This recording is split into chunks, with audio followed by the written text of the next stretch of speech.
Hello, riders. It's me, Lois. And Michael. Why are you looking at me, baby? Waiting for my cue because that was your cue. I'm here for support. Okay, thank you.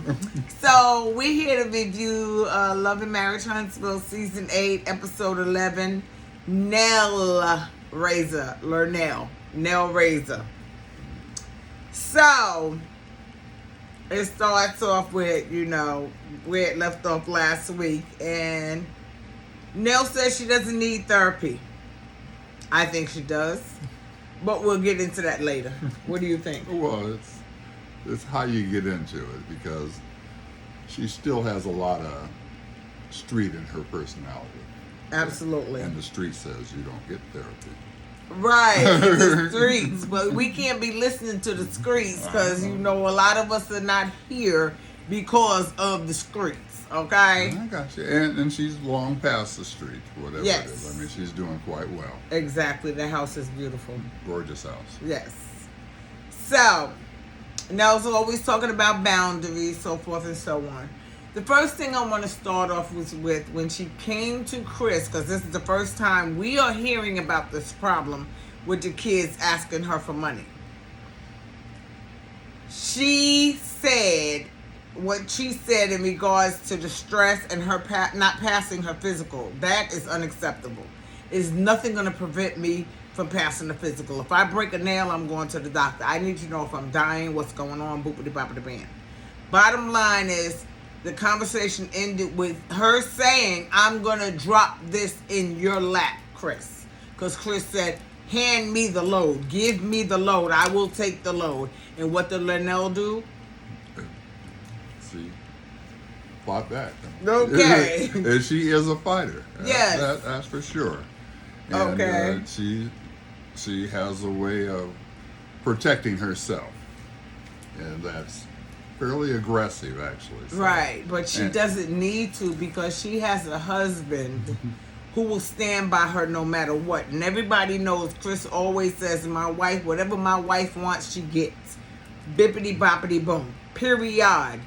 But she did not allow her man to catch her when she faltered. That's all I want to say. Okay. So that's a continuation of last week. So now we're going to go on to Marsau and Marquez at Black. Okay? So, first of all, I don't even understand why Marquez felt the need to tell Marsau that he and Ken got into it. That had absolutely nothing to do with what's going on overall. I think it was dumb. Yeah, and I think it was more of a discussion than a get into it because I don't even think it was a discussion. I think Marquez is actually a brat. Intimidated by a brat. Exactly, he's a brat, and he probably approached Ken, and Ken looked at him like, "Who's this little motherfucker?" Right. Like, dude, what? And it probably laid out the cards on the table, and he ran away. Yeah, and I think for his little meeting, he should have some of the guys, Marsau or somebody around when he does the conversation. Keep him honest. That's a great idea. Because he's already lied severally. He's lied. Severally. Oh he's lied severally. His pride is hurt. Exactly. And that's what it is. He's really hurt that somebody else is doing what he wasn't doing. Right, or he couldn't do. Let's say he couldn't do it because he was in his feelings. He was being a juvenile delinquent. We don't know if he couldn't do it financially, but we know he didn't. He didn't do it. And that means he couldn't because he didn't attempt to. Because he talking about, I moved around the corner, first. And then he moved to Atlanta. Who moves around the corner and then to another entire state if he was taking care of his family?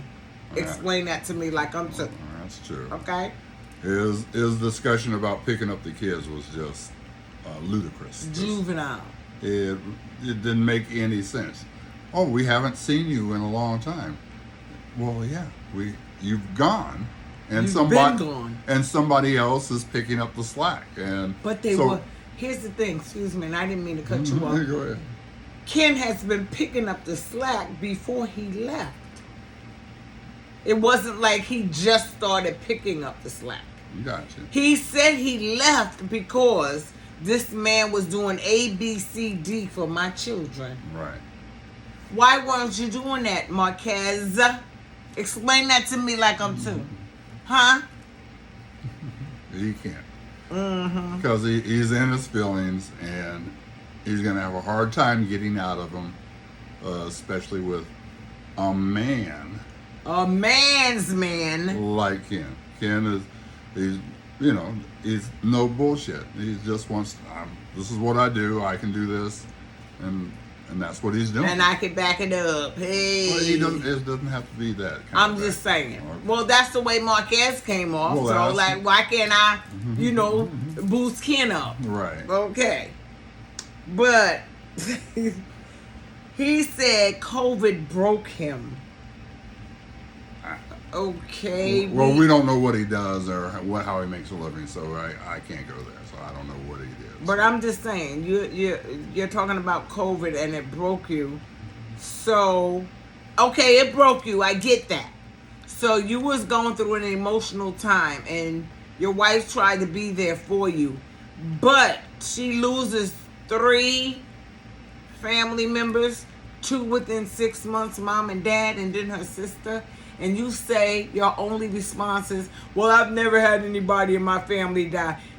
You've had people in your circle pass away. I'm not going to believe that a grown-ass man, okay, you're a juvenile though, but I'm not going to believe that a grown-ass man has never experienced any type of death in his realm, his immediate realm, and he doesn't know how to grieve.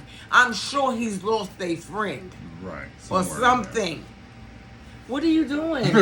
You're bouncing the camera. Oh, okay. Oh, God, black people. I am so sorry. I never liked black people because he's going to pick on me. And see, that's what I'm talking about. When I was talking about in that other video, how you can love someone but not like their ways, that lady that's on A Loser's team, the one I did the video about earlier. You know what I'm saying? This is something he did that I don't like.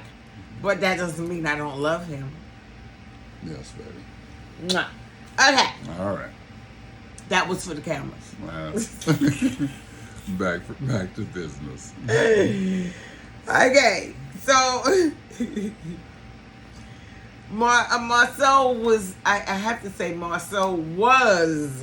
He was a savior. He was trying to protect this kid. He gave him all the information he needed, and he did not take it. He didn't take it at all. Because he was wrong for leaving, and then leaving without any contact. And from what I gather, anywhere from 4 to 5 years it's been, you checked out. You're not there. That's called abandonment, Marquez. Yeah. Okay, because you can get a divorce for abandonment, in case you didn't know that.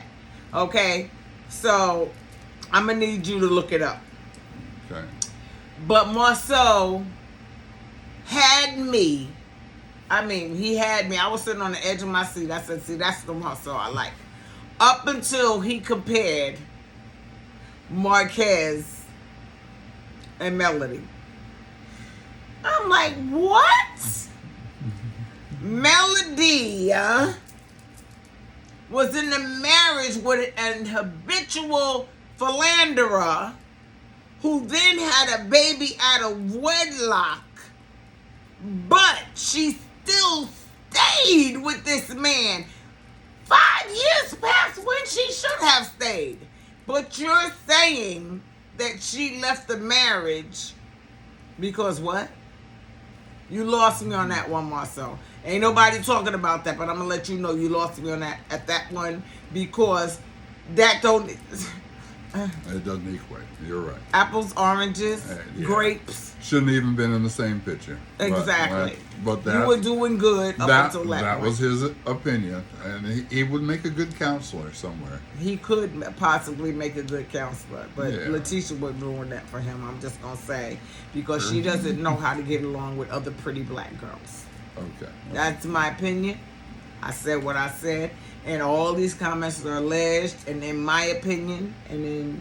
My opinion, too. with some actual and factual. There you go. Okay? Now, what's his name? The juvenile, Marquez thinks Trisha still loves him. Where? No. What? Where the hell did you get that from? He's delusional, and Lulu. And him saying he's coming back for the kids. That's, as I read him, is a lie. He's not coming. You're a lying sack of shit. Let's call a thing, okay? You are not coming back for the kids, okay? You're coming back because your pride is hurt. Right, and you just want to argue with Ken, but then you want to say, I'm just going to say what I got to say. Why do you have to say anything? Like Marsau said, you should be thanking that man. You should be shining his shoes. You should be licking his boots. Well, at least tell him thank you when you see him. But I know he won't do that, so it'll turn into a bigger conversation than it needs to be. Little juvenile testosterone wants it to be a bigger thing than it is. Ken ain't think about him.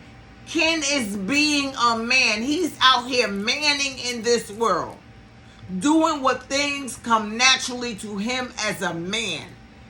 And Marquez is out here. What is he doing? He's a wounded puppy. Thank you. He wants somebody to pet him on his head, scratch him on his belly, and tell him, "You're the good man, Savannah." Yeah. Not. No. Oh. Yeah. Okay. So, I truly, in my opinion, I won't say allegedly, I'm going to say possibly with some actual and factual. I think that Marquez is jealous of the success that LaTricia attained after he left the home. I think he's also jealous of Ken's success, which has nothing to do with him. The fact that LaTricia started a business and her business has become successful, I think that's bothering him.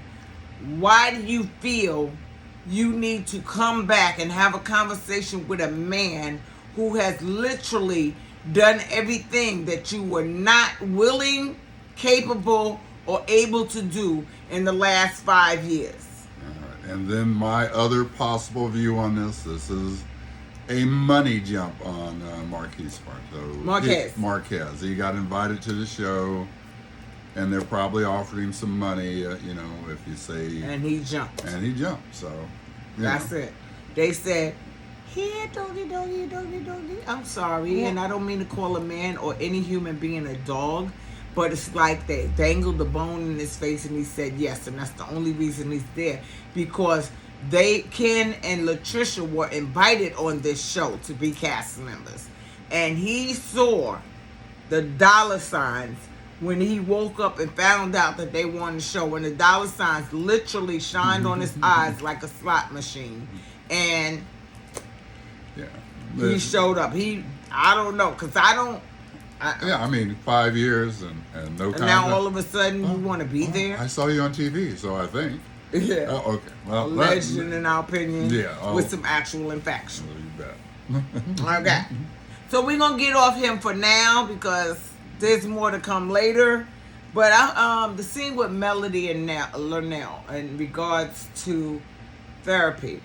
First of all, Nell, you lied on your kids. You lied. Okay?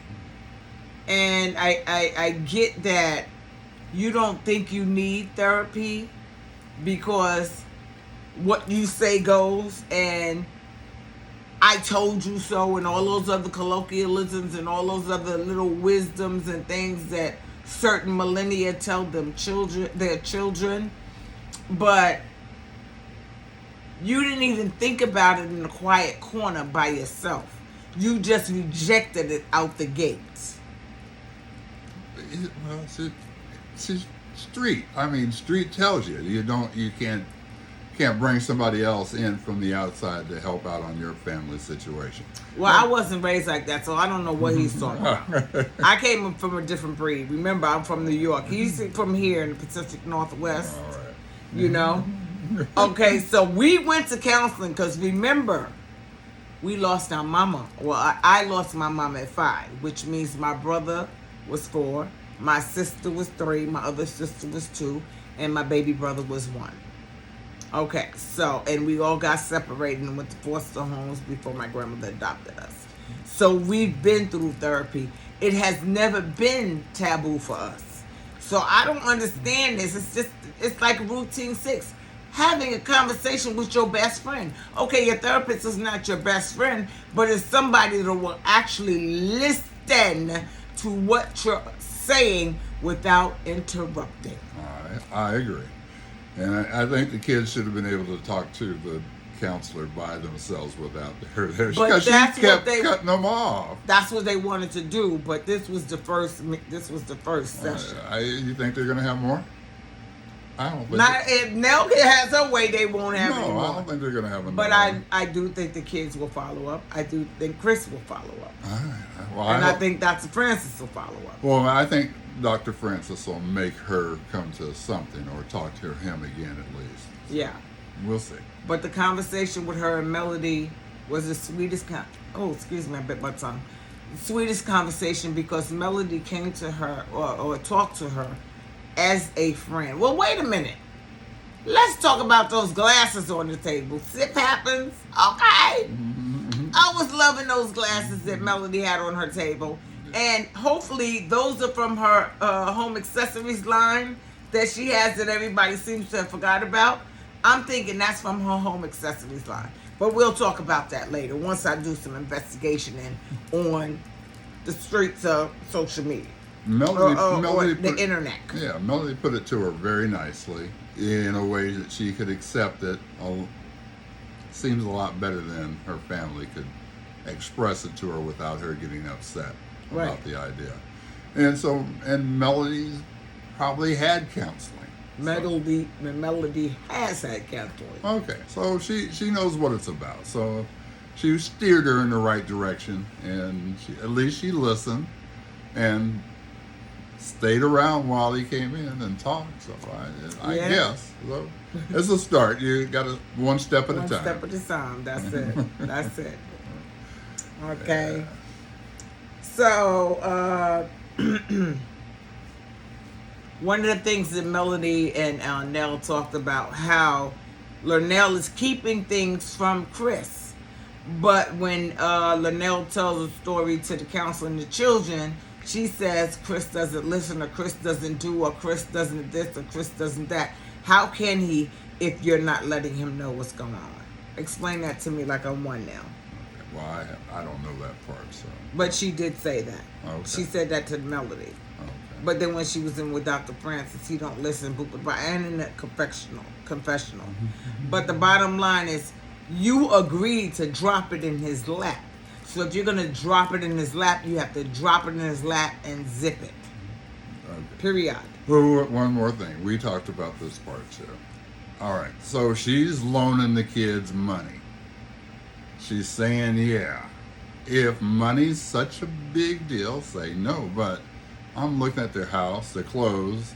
They got big giant refrigerator and all the accessories they need. He only sees the food, y'all. Well, I mean, if you're doing fine.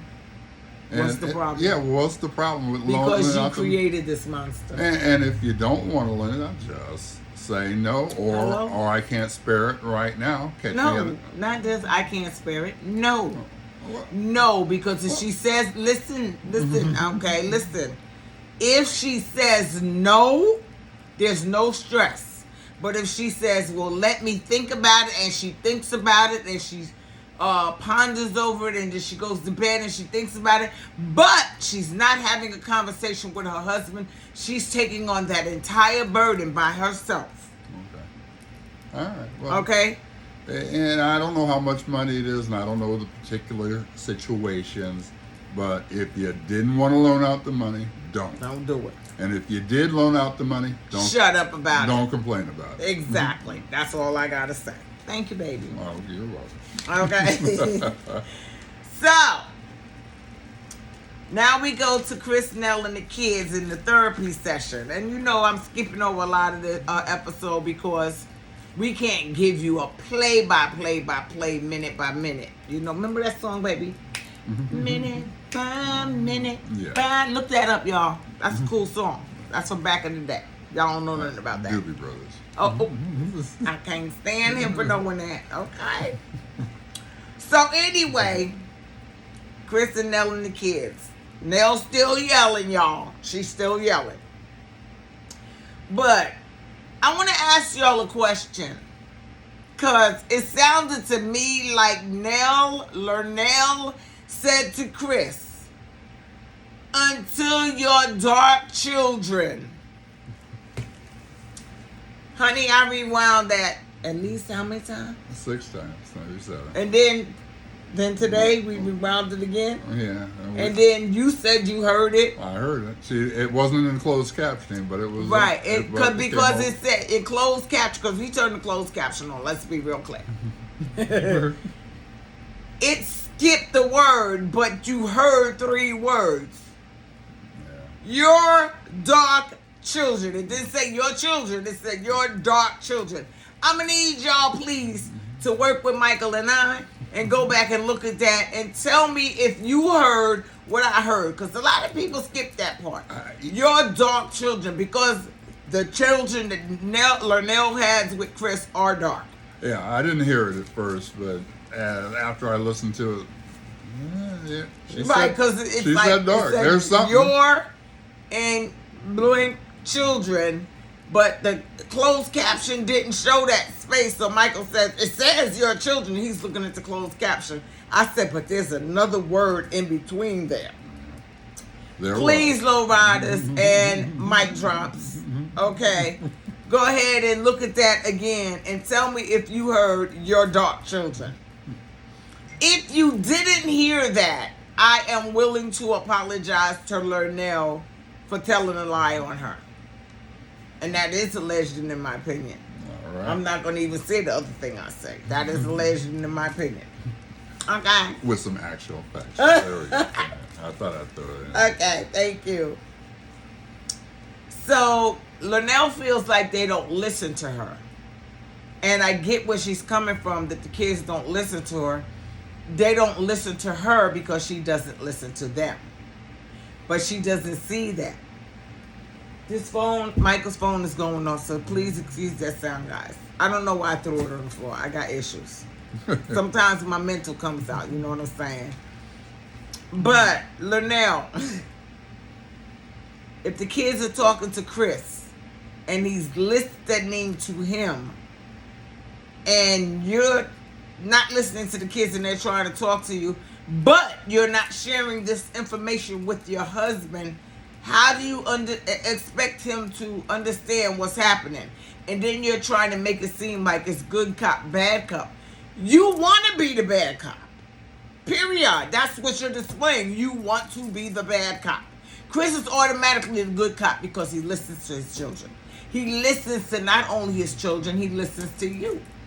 But you don't listen to him because you're always talking. She's ready for a fight halfway through the sentence, or at least a couple of sentences. Well, halfway. Oh, you got it. As soon as you start talking, Nell is talking. No, she lets you get a little bit. Really? Out. Not very much. Okay. Okay. Okay. She's just got her fist up already. That's all. Okay. And I don't understand what that's about. Because if you agree to go to the therapy session, you should at least be open to hearing what everybody at the table, so to speak, or in the session is trying to say. And Nell was not with that. No. She's like, I don't need no therapy. Blah, blah, blah. You're always running to your father. Why? Because he listens. Okay. So, baby, what are you doing with my foot? Okay. Stepping. So, well, stop, please. Okay. Okay. So he stepped on my foot, y'all. I mean, I got sandals on. So, Lance was trying to talk to Nell, and she's talking and listening, and I don't know if anybody paid attention to his facial movements. At one point, he was trying to talk. She kept cutting him off, and then eventually his eyes went to the ceiling, and it was like, yeah. Then it became a bob head weave thing, you know, like a lot of us do, a lot of us women do. But he did it so subtly. But the fact of the matter is at that point he had checked out because his mother had checked out on him. She was not listening to what he was saying. So if you're not going to listen to what I'm saying when we're in this therapy session, not at home, but in this therapy session, then fuck it, I'm not going to listen to you. So he went straight. Lance is his name, right? Mm-hmm. He proved his point with the first conversation with his mom. And she just cut him. She didn't get it. Yeah, he didn't get to finish what he was saying, period. Still, never through the whole night did he get to finish saying what he was saying. She just bombed him. And this was not even a financial situation. Right. This was It's just a therapy talking. conversation. And she cut him off, and I told you not to. Well, how would we know if you don't let him finish saying what he's saying? Okay, he didn't.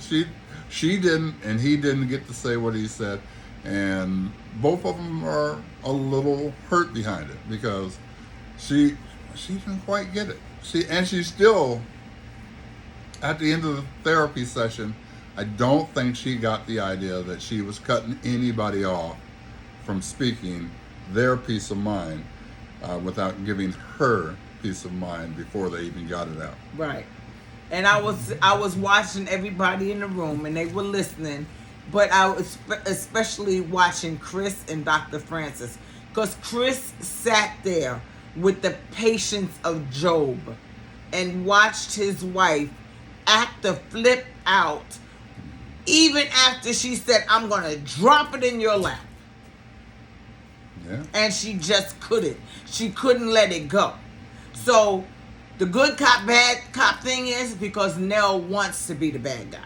She wants to be seen as the bad guy because she thinks she's tough, rough and tough with the Afro puffs. But she's not.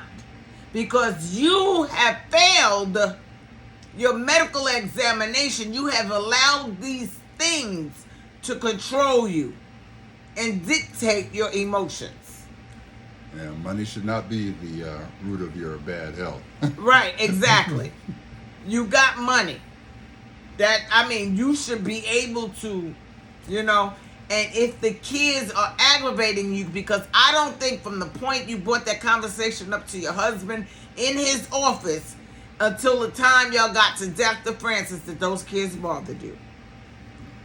And let's not forget that they don't live at home. Yeah. So why is it that you couldn't calm yourself down after you had the conversation with Chris and said, okay, you said drop it in your lap, I'm going to drop it in your lap. Why didn't you allow him to take the lead on that part? We don't know. I'm going to need you to explain it to me like I'm to Linnell. Because it's not making any sense to me. Yeah. Okay. So, Dr. Francis was talking. And I wanted to know that I just came out of the question box. Nell, what did Dr. Francis say? Because she was still arguing with her son. I don't know why. But what did Dr. Francis say? I know what Dr. Francis said. I know all about what he said. And she's doing all of this. Yeah, she couldn't repeat it. She couldn't repeat it if she tried. No, she didn't. Okay. She wasn't in the conversation. She wasn't paying attention. She wasn't involved in the session. She was only thinking in her head boundaries and money. Those was her two focuses. Yeah. Oh, excuse me. And good cop, bad cop. Okay. And the doctor asked her to say something she liked about each of the kids, and she made it about her. Yes. She's like, Kiki, I recognize and I see you, but I always saw that you, but that's not you. He said, Dr. Francis said, I love Dr. Francis, by the way, guys. Mm-hmm. Love him. Because he just be looking at, and the smiles on his face, his little facial machinations tickle me to death. But she didn't answer that question. And she went to Lance and like, it's you and me against the world. What? How many years ago was that? That was 300 years ago. We're talking about right now. If you don't live in the present, you're going to miss a step. There you go. And then Kayla. Okay, when you think mom don't love you, know that I'm here for you, blah, blah, blah, and all that. And Kayla was very sincere in her response to her mom. I love you too. I love that response. Although Nell did not do what Dr. Francis told her to. And then with little Chris, I love you, come out of your funk. That part bothered me. I just need you to come out of your funk.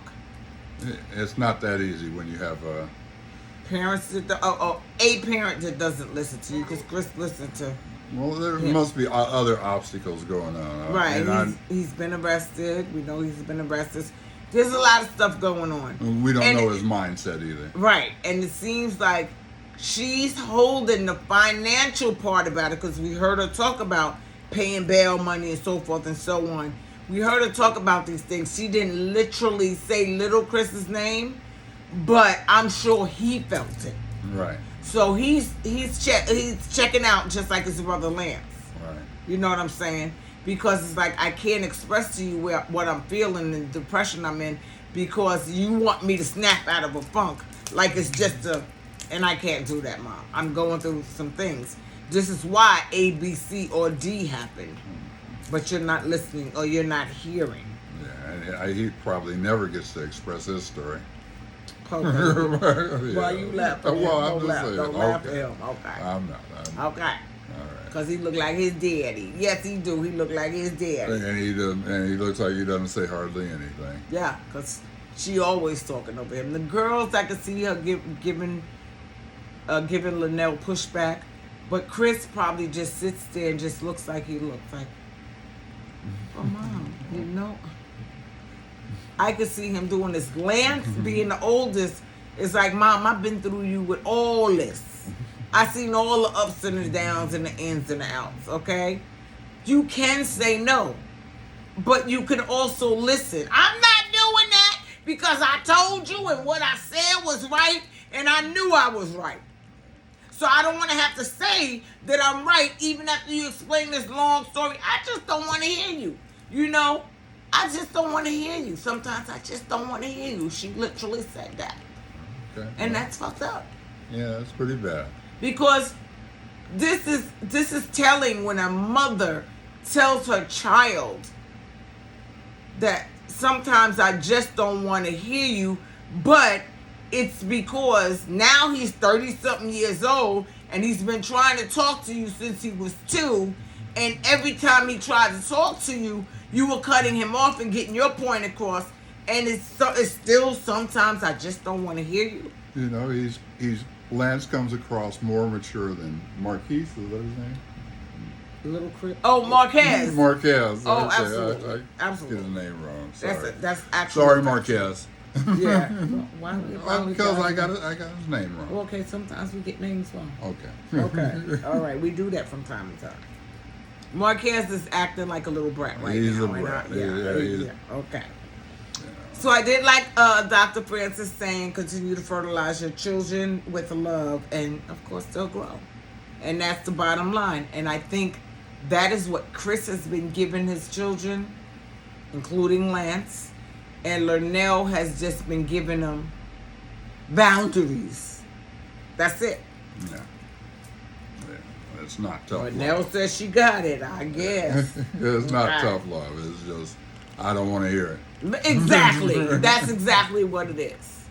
I don't want to hear what you got to say because I'm the mother. You do it as I say. Boopity boppity bam. I don't know where that came from. I was always given the opportunity. Let me tell you something about myself, because my husband's always going to tell me it's not about you. But when I was young and a brat and I used to get in trouble, let me tell you, I used to get in trouble. I used to steal little things and do things. And my grandmother told me, all you have to do is say or tell the truth and you won't get in trouble. Child. once I learned about telling the truth, I stopped getting beat with the belt for the switch, or my hands put over the fire for stealing or whatnot. But I'm just letting you know, my grandmother listened. She started to listen to what I was saying. Now, she could determine if I was telling the real truth or a lie truth, okay? That was Carrie Brown, my grandmother, okay? She could tell. And 99.98% of the time, I was telling the truth. And that's why she stood by me. And I appreciated that. And I don't hold any animosity or anger for the ass whippings I did get for the things that I did do, because I deserved them. Now that I'm an adult, I know that I deserved that. But once my grandma started listening to me, I became a better human being. And you listened to her too. Huh? Well, she listened to you, but you listened I always, that was my grandmother. I'm going to listen. And you know what? Didn't say you weren't. Let me tell you what we call my grandmother. We did not call her grandma, Grammy, or none of that. It was Gran. G-R-A. She used to ask us, what's a gram? Because that's what we called her. Gram. That's what we call my grandmother, Carrie Mae Brown. Okay? All right. All right. So now we're going to get to the juvenile brat. Okay, Marquez and LaTricia. And he came in, he took my, it's been a minute. And she said, greetings, salutations, or whatever flipping dip she said. But he came in with an attitude. First of all, why he got that cap on like that? You are a grown man, supposedly to be a father, and you walking around still trying to live your glory days as a youngster. That did not look mature. Out the gate, it didn't look mature. Let me just be real clear. Yeah, he looked like a high schooler. I mean, trying to be. A wannabe high schooler. Right. Hat backwards. Like he's still trying to a Letterman jacket on. What happened to a nice shirt and a jacket or something? Okay. Or just adult attire when you're having a conversation with your wife who you haven't communicated in God knows how long, and you're coming there to be mature, but out the gate he was immature. Yeah. He's worried about Ken's muscles more than he's worried about anything else. How many times he said muscles? And even if he didn't say it, we're just going to say he said them 75 times, okay? He said it enough that he was intimidated by his muscles. Okay? Well, Ken works out. He works out. He's sexy and he know it. Okay? I mean, and he could do the same thing if he chose. But he didn't. He chose not to. In the 5+ years he been going from his marriage, do you think he did anything to elevate his brain? I don't know. We don't know what he did. So he moved. That's all we know. We don't know what he did. Look at him. He came back looking like a 12-year-old. He didn't do anything for his kids. Let's put it that way. He didn't do nothing for his kids, and he didn't do anything for his mental health. Because he's still talking about Ken's muscles. Okay? Ken earned those muscles. And a lot of that muscle thing, it's called discipline. Yes. Ken has learned how to discipline himself and do certain things in a certain order and a certain kind of way and stay on track. Where this guy is all over the place. I don't know what the flipping dip he was doing. Do you know what he was doing? No, I don't. He was in his feelings. Hello? About another man taking his place. He didn't take his place. Well, he took. You can never take a person's place, but he stepped up where you stepped down. Yeah, he was not you there. You stepped down, you stepped out. You still, first of all, you stepped out, you stepped around the corner, then you stepped to a whole nother state. Because you didn't want to be in your feelings. And you still haven't dealt with your feelings, but in all that interim time, you had minimal contact with your babies. Babies with an S, plural. There you go. It's on you, bro.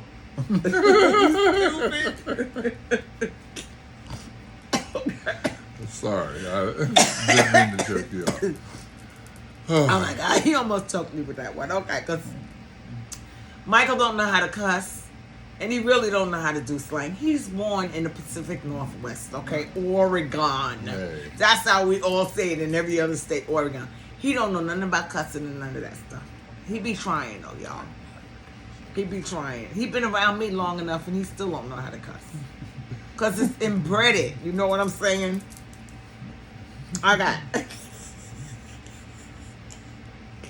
Okay, so Marquez was talking to LaTricia and telling her about the conversation he had with Ken. And he said Ken told him to check your bitch. And we know Ken don't talk like that. Not only that, he just told Marsau, he said check your girl. Yeah. He lied from 1 minute to the next. He been lying the whole time. But Right. And if he would have said bitch, he would have said that to Marsau as well. exactly. Really would have said. We know that Because Ken he- did not say that. Because he wants Marsau on his side, and Marsau was telling him the truth. Right. And he didn't want to hear the truth. He didn't want to hear the truth because he abandoned his family. He doesn't really know how to make it right. So he needs reinforcements to help him. But he don't really have reinforcements because Martell told him the motherfucking truth until he brought Melody into it. That's all I'm going to say about that. Leave Melody out of this, Marsau. Because you know I love you. Yes, I'm talking to Marsau over there. He over there in that light bulb over there on the left-hand Well, side. Marsau, make sure you go to the meeting between Ken and, what's his name, Marquez? Marquez. Oh, Marquez. He's just going to mispronounce his name. Yeah, he used to call me Lewis, too. No, I'm just kidding. I'm just kidding, y'all. I'll be your Superman. And Okay. I'll be your Lois Lane. All right. So anyway, he said, Trish asked him if that's what he said, Ken said. And he said, yeah, damn motherfucker, straight up lied. That's all I got to say. And this whole dance around the school, okay, about he went up to the school a day after Father's Day. And they gave him all this information. So in my thought process, alleged and in my opinion, with some actual and factual, Ken, Marquez, and of course Mama, LaTricia, are the ones that can pick up the kids from the school. Marquez had been absent for so long that the people or whoever he talked to at the school say, hey, I ain't seen you in a while with the story I heard. Then he gonna get an attitude. Motherfucker, you should have got an attitude at yourself from being away from your goddamn family so goddamn long. You trying to make this story that the school told you a thing when the thing is you abandoned your damn family. And you don't see that. Until you see that you fucked up and you did wrong, you ain't gonna never do right by them children. Because they not gonna even let you in until you tell the damn truth. Okay? And you gotta apologize to them babies. You need to get down on all fours and add 2 more motherfucking legs and maybe 2 more. Okay? He's got to do something. I don't know. His daughter's not going to forgive him for years, so Right. no matter what he does. That's your little girl. You abandoned your little girl and someone else stepped up to the plate. Now imagine, and I'm playing devil's advocate, and it may not be devil's advocate, but I'm just going to go ahead and step to the dark side. Imagine if that was a man, a predator, who was living in the home with Trisha and your children, and he was taking advantage of your child, but because you was in your feelings about the muscles, you wouldn't know what's going on with your little girl and what could be happening to her and why she's talking to you like this right now today, Marquez. Because you don't talk to her. You got to talk to her to know what's going on. Exactly. But we know that's not an issue. So, and what do you mean that's not an issue? That is Well, an Ken issue. is- Oh Ken- no, yeah, we're not not talking with- about. yeah, I'm I just said saying. what So, I said. I said devil's advocate. I got you. I know. But you didn't even have to add that in. See that? See what I'm saying? See what I'm saying? That's what I'm talking about, y'all. Okay. So, after all this conversation, but we're still married. And LaTricia's like, okay, talking about that. We need to talk about, these papers, blah, blah, blah. I'm like Winter Harris, Winter from Love and Marriage DC. Sign my papers, get the boss. Yes, girl. Okay. Sign them damn papers. And then this mother flipping dip up. Okay, motherfucker. Let's call a thing. Had the nerves. Yes, it was not 1 nerve, 2 nerves, 3 nerves. It was about 5 nerves for the amount of years that he was gone. He had the nerves to say, are you going to go halvesies with me? Yeah. This man, that's the first thing he should have did. Should have paid for the divorce. And then suggested counseling, paid for the counseling. Everything that he fucked up in that relationship, he should have been taking care of it. But at this juncture, I see that he's a juvenile brat. And he's never going to be anything else besides a brat to me, because he asked LaTricia to pay half.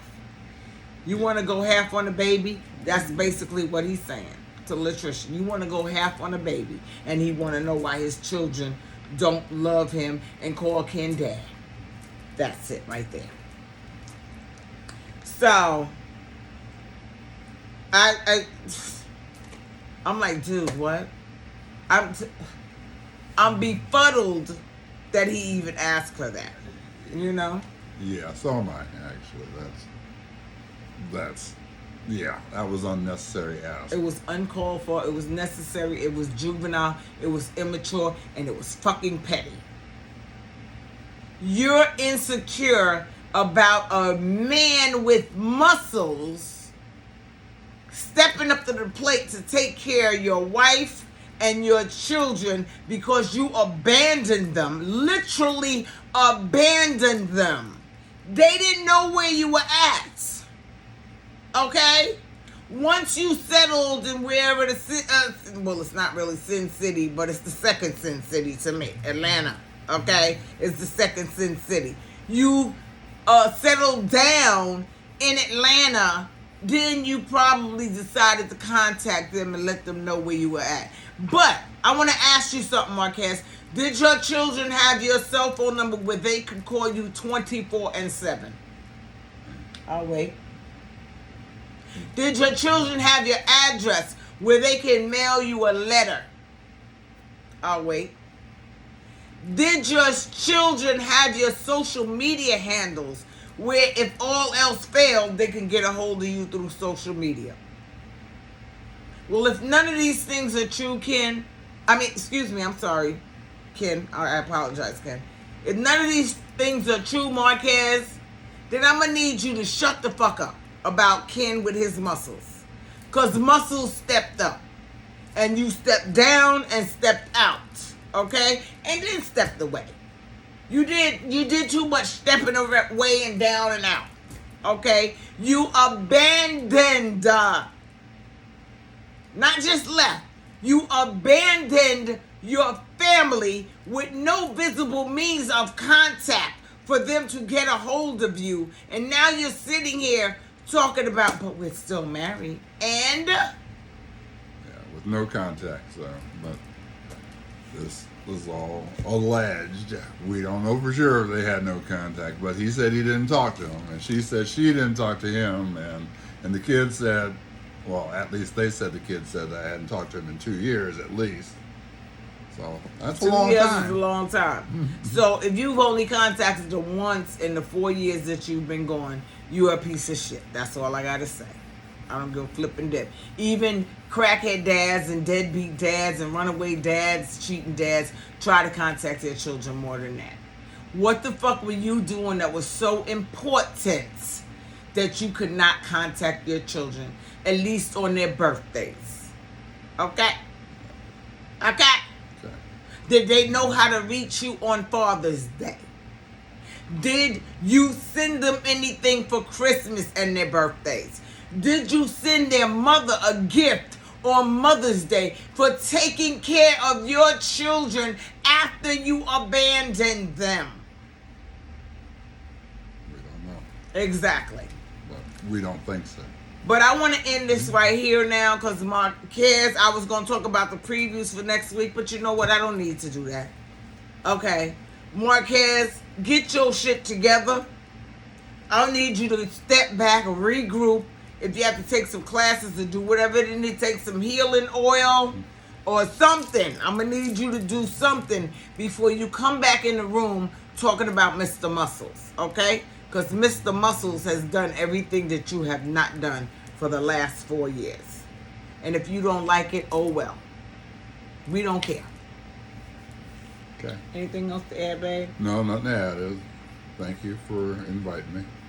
Oh, absolutely. The ladies and some of the gentlemen wanted to see Michael. So I'm giving him a handle again. I'm going to call him Mic Drop, okay? Because, you know, he's a DJ. He's a radio announcer. He's a karaoke DJ and so forth and so on.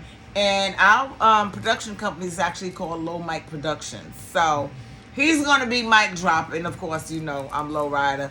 My Low Riders. So y'all going to be the Low Riders and the Mic Drops. And if y'all don't like it, too bad. We've already inducted you to the family. Okay?